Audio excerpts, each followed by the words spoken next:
Assalamualaikum warahmatullahi wabarakatuh. Tepangkan nami abdi torek batia romani ti kelas 10 MIPA 3. Di dia abdi bade nyaritaken kisah dongeng legenda Gunung Tangkuban Perahu. Dina hiji mangsa dicaritakeun aya sahiji putri raja di Jawa Barat. Ngaranna Dayang Sumbi. Dayang Sumbi boga anak lalaki nu kasep. Ngaranna Sangkuriang.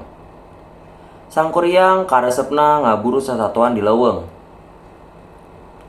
Sangkuriang dibaturan ku hiji anjing nu ngaranna Tumang. Anjing eta lain sawajarna anjing.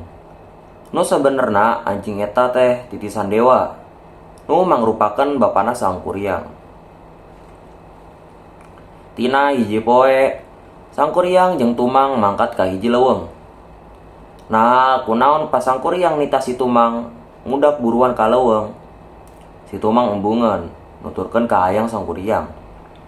Nah, akhirna si Tumang diusir ka jero hutan ku Sangkuriang. Santos Sangkuriang balik deui ka istana. Sangkuriang nyaritakeun kajadian eta ka indungna, nyaeta Dayang Sumbi.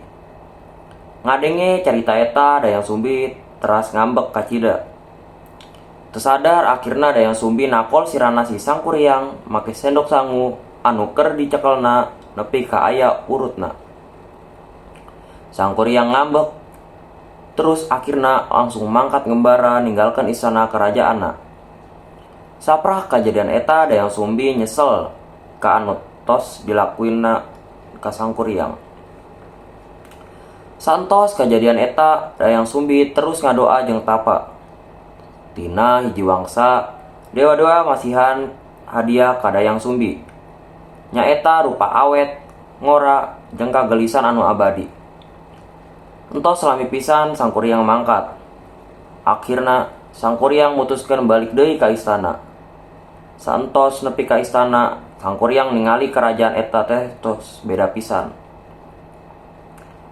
Di dinya oge Sangkuriang ningali aya hiji awewe nu gelis. Kacida nu teu lain padahal mah indungna. Ningali tina kagelisanana, akhirna Sangkuriang niat rek ngelamarna. Sabalikna oge Sangkuriang teh sosok jalmi anu kasep. Nu mantak nyieun Dayang Sumbi oge raresepan ka pamuda eta teh. Dina hiji poe Sangkuriang caritana arek pamit minta izin rek ngaburu di leuweung. Sangkuriang minta Dayang Sumbi pun ngarapihankeun tali nu ditalian dina sirahna. Dayang Sumbi rewasen pas ningali aya urut baret tina sirah Sangkuriang nu arek jadi calon suamina eta teh. Dayang Sumbi sudah mulai ngarasa curiga. Akhirna Dayang Sumbi niat rek ngagagalkeun perkawinan eta teh. Dayang Sumbi teras ngajukan dua syarat ka pamuda eta.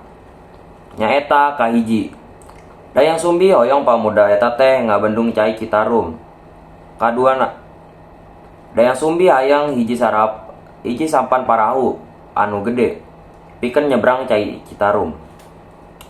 Kadua syarat eta kudu tos dilakukan sancan panon poe mulai bijil. Nah, dina penting eta keneh